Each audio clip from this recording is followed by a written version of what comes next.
jam berapa kumpul koper, jam berapa berangkatnya, apa nanti pesawatnya, karena kita ada 2 rute ya, ada 2 rute.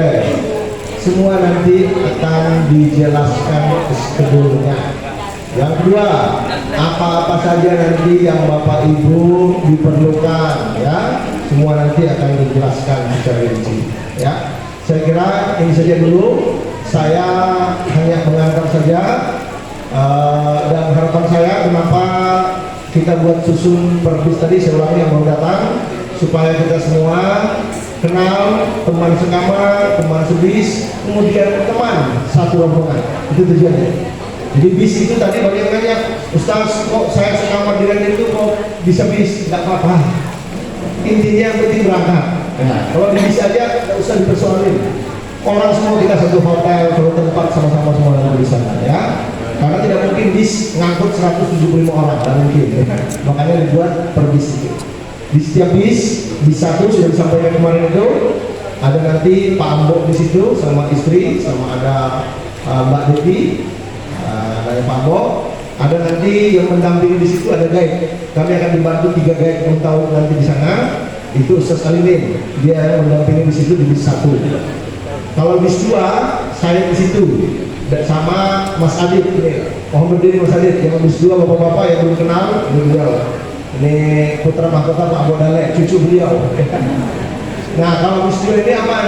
Nah, nanti juga bapak-bapak ibu kalau di jalan nanti, dia kira kalau bahasa Inggris beliau ini S2 lulusan Belanda beliau. Mas Adit itu.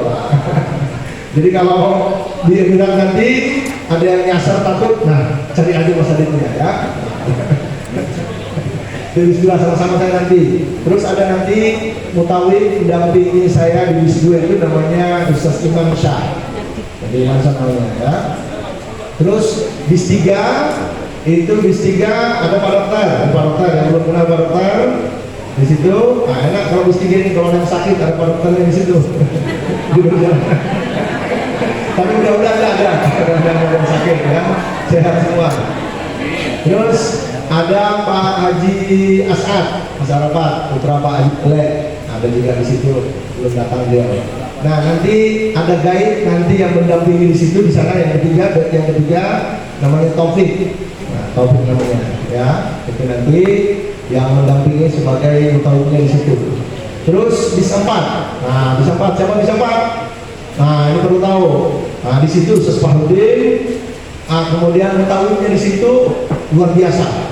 Guantan ya, ini orang sekaligus diminta dia presentasi ya, presentasi orang Ustaz Quraisy ya. Ustaz Quraisy sekaligus promo kalau ada bapak-bapak ibu-ibu mau berangkat haji, mau selamatan, mau nasi mandi, beliau yang ownernya apa namanya restoran Udeso yang di Hotel Mesra itu ya. Tapi kalau ada yang makan ke situ ya ajak-ajak juga saya ke sana. Oke, silakan Ustaz Quraisy lanjut menyampaikan materi tersebut.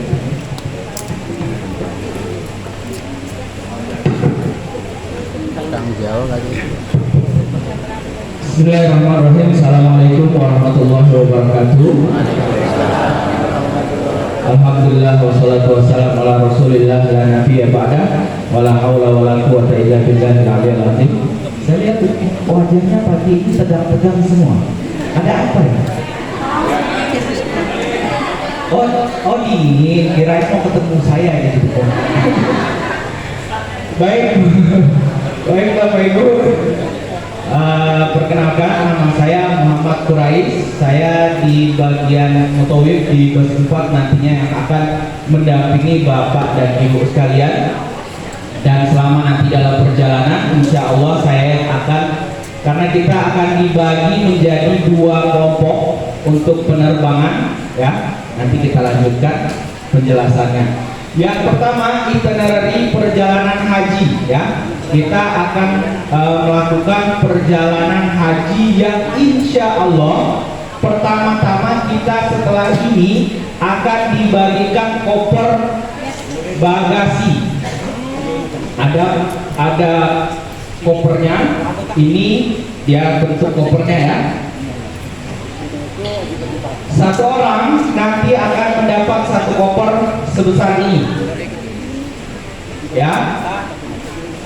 Nanti sampai di rumah diisi barang-barang perlengkapan yang akan nanti Bapak Ibu pakai selama di Arab Saudi, ya. Di dalam sini nanti pakaian-pakaian dan lain-lain diletakkan. Setelah ini akan kami bagikan. Ini yang pertama. Kemudian akan dapat yang seperti ini. Ini tas kabin. Saya rasa jamaah sudah paham semua apa perbedaan koper bagasi dan koper kabin, ya. Koper bagasi itu yang kita masukkan ke dalam bagasi, yang kabin masuk dalam kabin. Bagasi yang tidak ketemu kita selama dalam perjalanan, ya. Kemudian yang kabin yang kita bawa sampai ke atas pesawat. Nah, ini barang tas kabin ini yang akan menemani Bapak dan Ibu selama perjalanan, ya. Nanti di dalam ini, di dalam koper ini nanti ada penjelasannya kembali. Ini barang-barang yang dibawa untuk keperluan perjalanan. Karena kemarin kita sudah beritakan kepada Bapak dan Ibu bahwa kita akan berangkat dari Jakarta, kemungkinan besar akan berganti kain ihram, kalau tidak di Jakarta ya di Dubai, atau yang melalui Qatar akan mengganti pakaian ihramnya di Qatar, ya. Maka wajib diletakkan kain ihram atau pakaian ihramnya di koper kabin. Terutama yang diwajibkan adalah laki-laki. Kalau perempuan itu tidak diwajibkan mengganti pakaian ihram, karena yang penting perempuan itu menutup aurat. Berbeda sama yang laki-laki, wajib menggunakan 2 helai kain, menutup bagian atas dan menutup bagian bawah.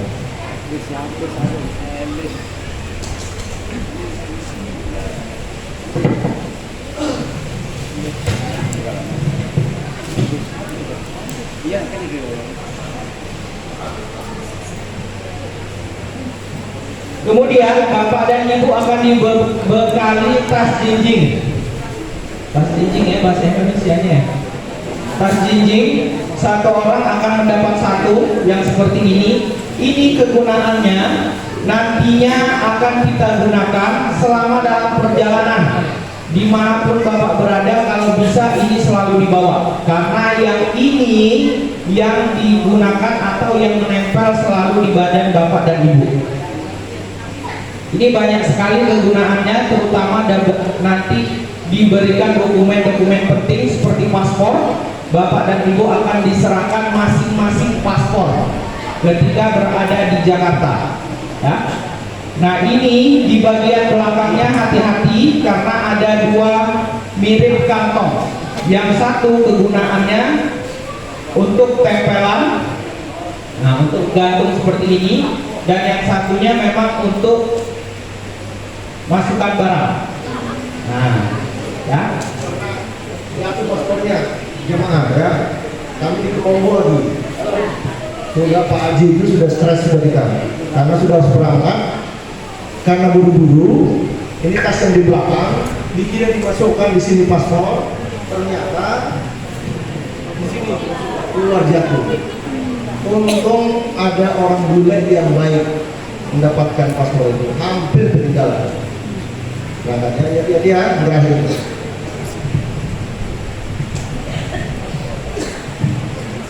Iya, satu orang dapat satu. Kemudian di dalamnya juga akan dibekali tas yang seperti ini. Ini gunanya nanti untuk di peralatan mandi. Nah, peralatan mandi biasanya kenapa ditaruh ada cantolannya, nanti kita gunakan ketika berada di Arafah, atau lebih tepatnya di Mina, ya. Karena kita nanti kemungkinan besar akan mandi dan ganti pakaian ketika berada di Mina. Nah, ini memudahkan Bapak dan Ibu untuk membawa peralatan mandinya. Dan satu lagi yang terakhir,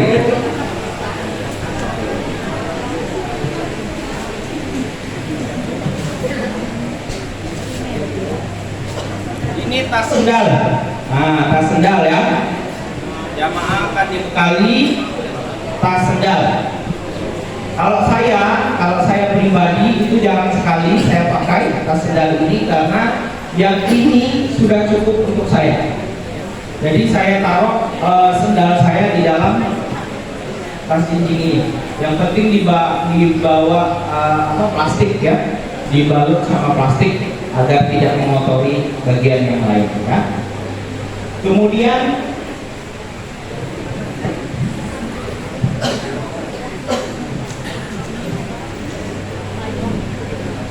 ini yang terakhir ya, yang terakhir ada tas batu. Kemarin sudah dijelaskan juga sama Pak Rudi.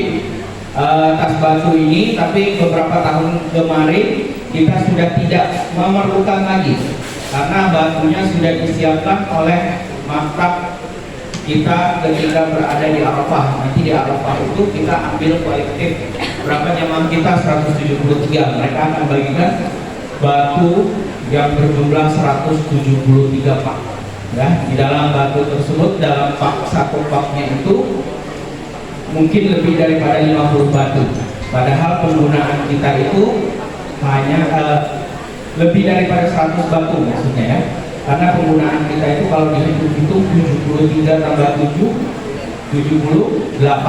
Hanya 78 batu yang akan kita gunakan selama dalam pelontaran di Mina nantinya. Sudah dapat koper kemudian diisi, Bapak dan Ibu wajib untuk mengumpulkan koper ya, kumpulkan koper bagasi. Artinya koper yang ini yang besar yang sudah Bapak Ibu siapkan tadi, hari Kamis tanggal 6 Juni jam 9 pagi sampai jam 3 siang. Dan jam 3 siang di Aula Damanhuri di tempat ini ya.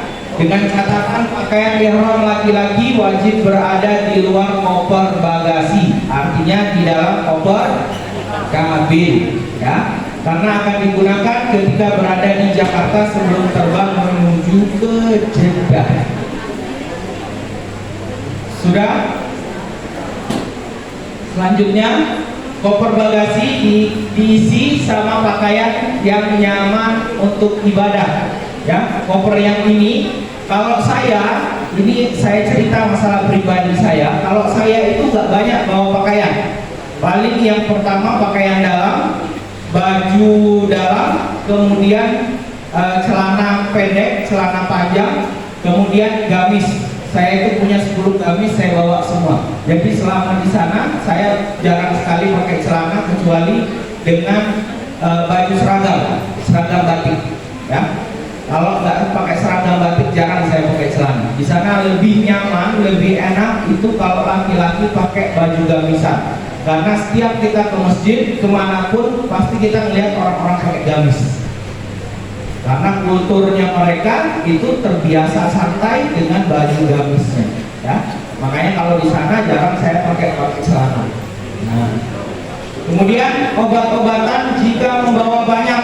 Nah, ini obat yang khusus Bapak bawa yang tidak diperjualbelikan ya, atau mengharuskan dengan resep dokter, maka harus dibawa di dalam koper bagasi. Yang artinya adalah dalam bentuk banyak. Kalau banyak bawanya.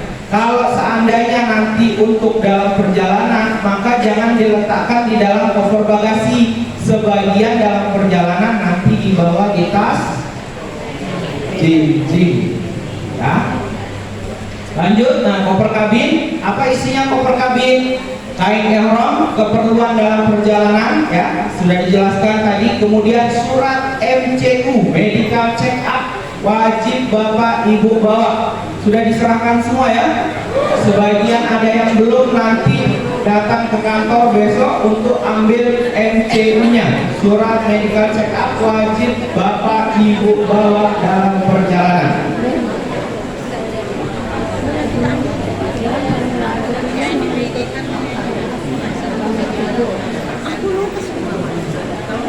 Halo, halo.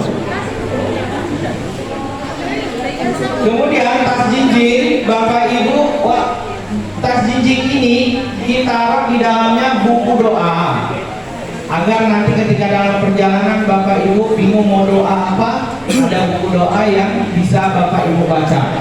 Keperluan pribadi yang mendesak seperti obat, uang, dan dokumen penting. Dokumen penting maksudnya paspor dan lain-lain. HP dan power bank. Kalau ada yang mau bawa power bank, maka power bank wajib di dalam tas jinjing atau koper kabin. Tidak boleh power bank itu ditaruh di dalam koper bagasi.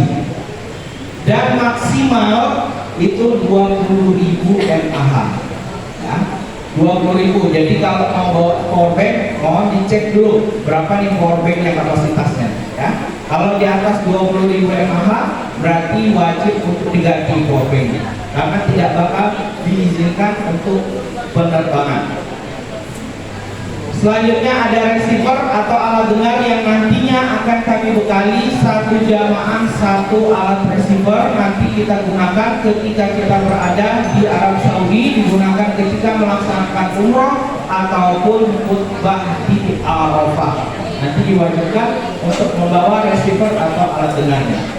Jadwal keberangkatan jamaah haji, ya, berkumpul di Islamic Center Samarinda jam 4.30 WITA, jam setengah 5 subuh. Harinya hari Jumat, tanggal 7 Juni. Tanggal 7 Juni, ya, jam 4.30. Jadwal rundown acara kita: sholat subuhnya berjamaah di masjid, kemudian persiapan keberangkatan jamaah haji, kemudian pembagian dokumen jamaah haji, ya, akan ada dibagikan beberapa dokumen. Kemungkinan besar juga nanti kalau memang sempat sampai di Samarinda, gelang dan lain-lain Bapak Ibu akan terima di Samarinda. Ya, gelang besi yang kemarin dipertanyakan, insya Allah nanti kalau sempat selesai akan dibagikan di Samarinda. Kemudian jam 7 pagi pelepasan jamaah haji menuju Bandara Balikpapan. Ya, jam 7 kita sudah start menuju ke Balikpapan. Sudah difoto, sudah diingat, sudah dicatat. Selanjutnya Sisko Patuh. Ini Sisko Patuh, kalau haji kita tetap pakai ID card. Ini adalah ID card, ya. Saya potong dulu. Saat berangkat sebacakan dari itu pakaian yang dipakai dulu pada. Oh ya, pakaian wajib menggunakan seragam batik hijau al-rahlah. Sudah dipotong semua, ya? Sudah jadi semua, ya? Wajib jamaah memakai pakaian batik, wajib, ya.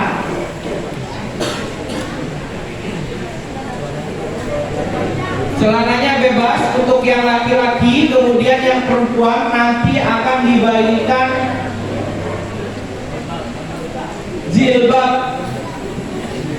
jilbab yang nanti akan diseragamkan untuk jamaah perempuan, ya. Jadi keberangkatan perempuan dengan seragam batik dan jilbab khas dari Arafah, ya. Yang laki-laki hanya seragam batik, celananya bebas, mau warna hijau, mau warna biru, mau warna merah, hijau dan merah, kayak bendera. Sudah. Selanjutnya Sisko Patuh, ini ID card Bapak dan Ibu. Kita gunakan selama di Arab Saudi. Bapak dan Ibu kita selama di Arab Saudi tidak memegang yang namanya paspor. Satu-satunya identitas kita selama di Arab Saudi adalah ID card, ya. ID card ini ada foto, ini saya hijaukan warnanya, foto saya, ya. Kemudian ada nomor bus, ada nama paspor sesuai nama Bapak dan Ibu, nama dan nomor paspor, kemudian ada barcode pasti haji. Ya, diisinya di sini nanti biasanya vaksin-vaksin bapak dan ibu, keterangan-keterangan lainnya itu ada di barcode ini. Ini bagian depan daripada ID card haji kita. Ya. Kemudian di bagian belakang ada seperti ini, ada tour leadernya, tour leader ya masing-masing. Kemudian ada nama mutawif, ada nomor telepon. Kita bekali semua jamaah ada nomor telepon di balik ID cardnya masing-masing. Bis 1 nanti ID cardnya di belakang ada Ustadz Alimin. Bis 2 nanti di belakangnya ada Ustadz Iman Syah. Bis 3 nanti di belakangnya ada Ustadz Taufik. Di bis 4 ada nama saya. Ya. Di bagian belakang ada nomor teleponnya. Makanya kita wajibkan jamaah untuk mempersiapkan diri dengan membekali HP-nya dengan roaming data. Jadi jangan sampai nanti sampai di sana hanya mengandalkan wifi, ya wifi-nya hotel, karena susah sekali untuk komunikasi ketika hanya berada di hotel saja. Ketika kita, sedangkan kita lebih banyak nantinya berada di luar, di masjid dan di perjalanan yang membutuhkan komunikasi yang lebih intens. Selanjutnya dalam perjalanan ya, Samarinda, Saudia, Balikpapan dan dimanapun ketika kita menggunakan bus ya, jamaah dipersilakan untuk masuk ke dalam bus sesuai dengan nomor bus yang ada di ID card. Selama di Samarinda ke Balikpapan maka sesuaikan perjalanannya busnya dengan yang sudah ditetapkan ya. B1, B1, B2, B2 dan seterusnya. Harap masuk bus dengan tertib dan menyediakan kursi bagian depan khusus untuk Ustadz pembimbing guide dan petugas travel. Jadi kosongkan di bagian ini 1, 2, 3 dan 4. 1, 2, 3 dan 4 ini wajib dikosongkan agar nantinya memudahkan para pembimbing, ustadznya, mutawifnya untuk berkomunikasi dengan supirnya. Ya kalau dapat supir Indonesia kita enak, minta izin, Pak saya mau ke toilet. Kalau pakai bahasa Arab, orang Arab ada yang tahu ngomongnya Assalamualaikum aja. Assalamualaikum apa? Waalaikumsalam. Ya, nah ini untuk memudahkan komunikasi antara ustadz dan juga supirnya. Ya.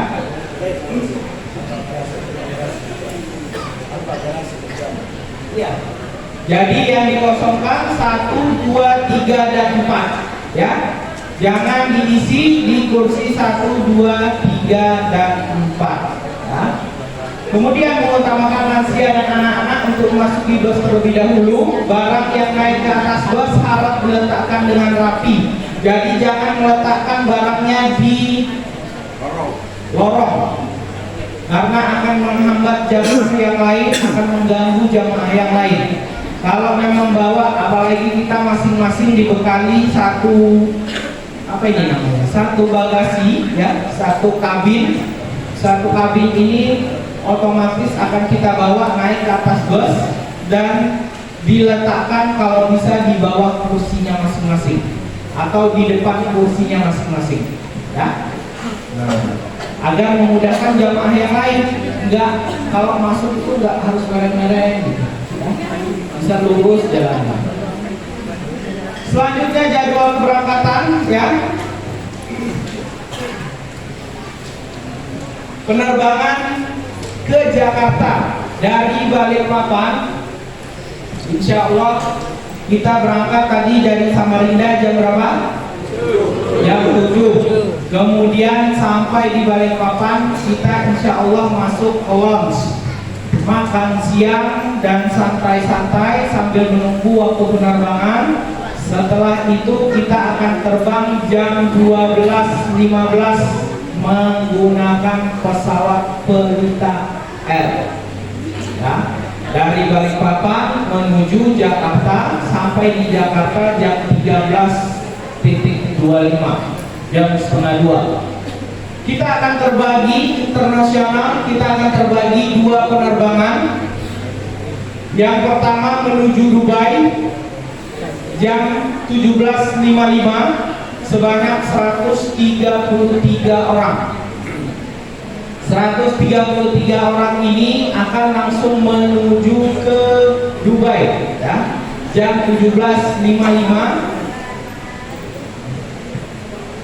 133 ini bus 1, bus 2 dan bus 3. Dan bis 4 akan menuju Doha jam 12.55 malam. Artinya sudah masuk di tanggal 8. Ya. Yang ini masih tanggal 7, yang ini sudah masuk tanggal 8.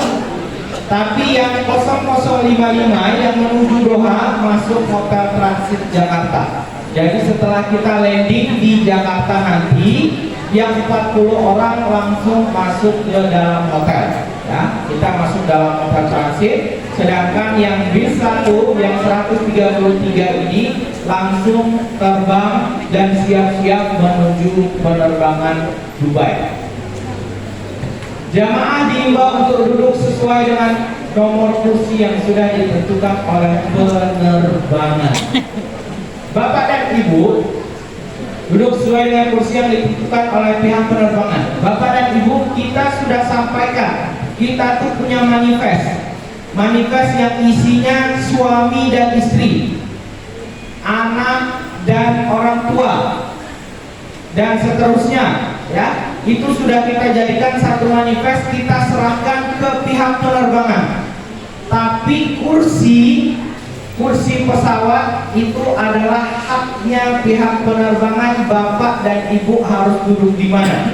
Kalaupun nantinya akan terpisah dalam penerbangan, cuma berapa jam? Penerbangan ke Dubai berapa jam? 7 jam. 7 jam dari Jakarta menuju Dubai itu 7 jam ya. Duduk di sesuai kursinya masing-masing dulu ya. Nggak usah pindah-pindah. Kecuali ada yang tak bisa jauh-jauh dari suami saya.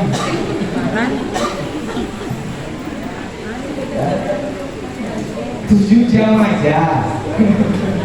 7 jam ya. Nah 7 jam, selama 7 jam ini harus duduk sesuai kursinya masing-masing. Karena kalau Bapak Ibu langsung mau pindah, itu bakal dilarang sama pramugari dan pramugaranya. Karena akan merusak manifest mereka, tempat duduk mereka ya. Akan memperlambat nanti proses boardingnya ya. Jadi duduk sesuai dengan kursinya masing-masing saja ya. Powerbank diletakkan di tas kabin, tadi sudah saya jelaskan ya. Jangan diletakkan di dalam koper bagasi, karena koper bagasi kalau Bapak isi dengan powerbank, pastinya Bapak dan Ibu akan dipanggil untuk bongkar koper bagasinya ya.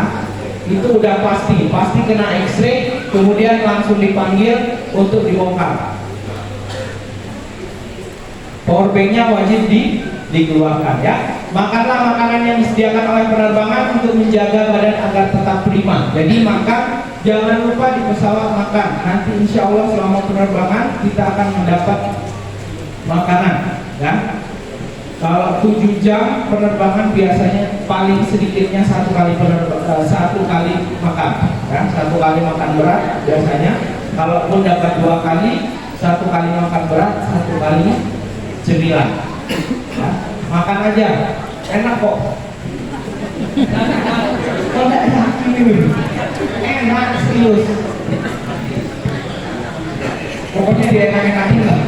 Tapi hati-hati ya, ada karena pesawat bahasa Arab bahasa Inggris, ada jemaah itu bikin kopi dicampurnya garam.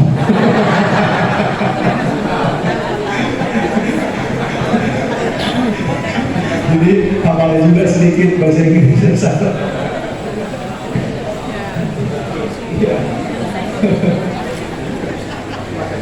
Selanjutnya, nah ini penggunaan toilet kita masukkan dalam materi kita karena banyak sekali jamaah kita ya yang takut sekali masuk toilet, nggak tahu kenapa ya.